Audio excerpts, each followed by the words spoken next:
feat in itself.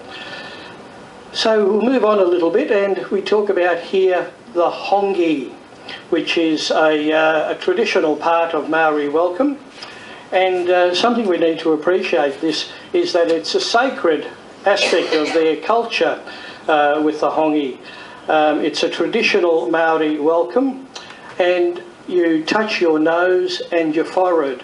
Now the head is regarded as sacred by the Maori people, a very important part to recognise. So being sacred, it's an important feature that they need to be wary of, I suppose, or we need to be mindful of. And the legend has it that the Maori gods, or one of the Maori gods, actually breathed life into a form of what looked like a woman on a mountain, and he breathed the breath of life, the ha.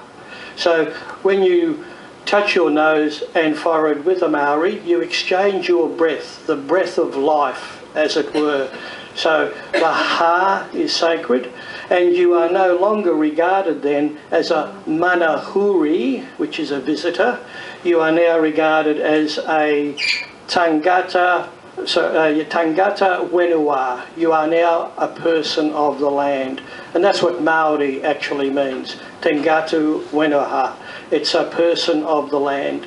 So it's a very important culture, ritual for them to practice. And those of you who may have gone to one of the Maori villages yesterday may have experienced that. The person who was allocated as the chief would have actually done the hongi with a number of the tribal members as part of the welcoming ceremony. So they do it on behalf of you or us as the whenua, the visitors, if you like.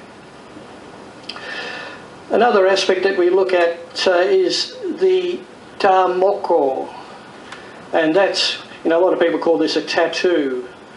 The Maori don't call it a tattoo, they call it tā moko. A moko is the facial markings, if you like. The tā moko is what they refer to it as overall, is the way in which it's done.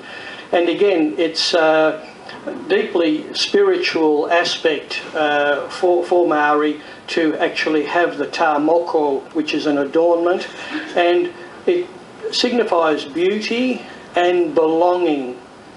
Have you ever heard the statement, or people say it's written all over your face? Yeah. And you can see here, this is literally what it actually is. It's written all over their face. Generally speaking, the more tā moko you have on your face, and you can see here this gentleman, oops, wrong way.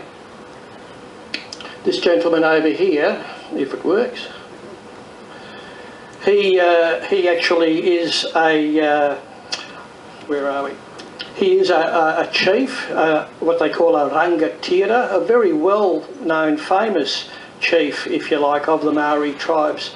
He was very instrumental in the early days of what they call the musket wars, when Maori fought Maori for their lands. It was shortly after the white man came. They've always warred together, the Maori people, trying to best each other, as humans do. But he became very prominent during the musket wars, when the Maori actually had access to muskets, and things really changed for their tribe.